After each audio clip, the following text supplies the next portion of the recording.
Pour Laurent Camus, c'est le début d'une longue marche. Tout va bien. Il rentre chez lui, les yeux rivés sur les horaires du train. Il n'y a pas de suppression, il n'y a pas de retard, il n'y a rien. Donc il est à l'heure.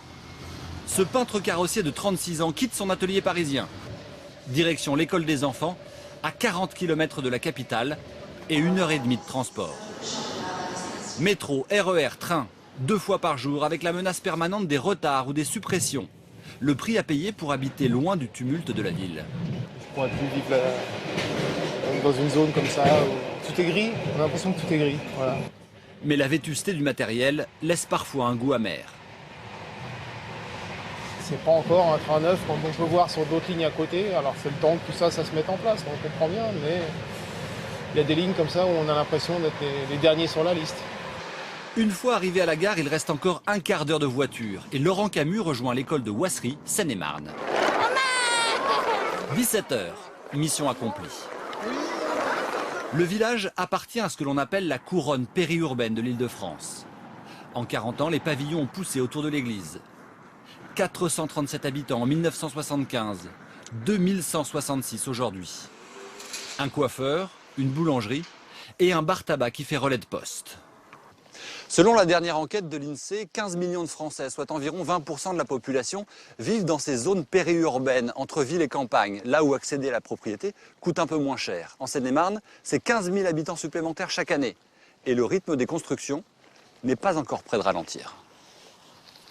Le maire de Ouassery a vécu l'explosion démographique aux premières loges. Jean-Louis Chauvet va briguer en mars un 4e mandat. Il autorise aujourd'hui de nouvelles constructions, mais avec modération, juste pour apporter de nouveaux services. Et celle-ci qui est ici, suite à la construction du collège. Pour que des commerces puissent venir, il faut que ce soit un groupe de commerces. Un commerçant ne viendra pas tout seul parce que ça ne fonctionnera pas. Un médecin ne viendra pas tout seul s'il n'y a pas de pharmacie. Un pharmacien ne viendra pas s'il n'y a pas de médecin. Pour avoir une pharmacie, la loi est claire, il faut 2500 habitants. Vu le nombre d'habitants que nous avons, le fait de pouvoir ajouter simplement 300 habitants nous permettra d'avoir tous ces services-là. Grandir, mais pas trop. À Ouassery, la plupart des habitants sont ouvriers ou employés.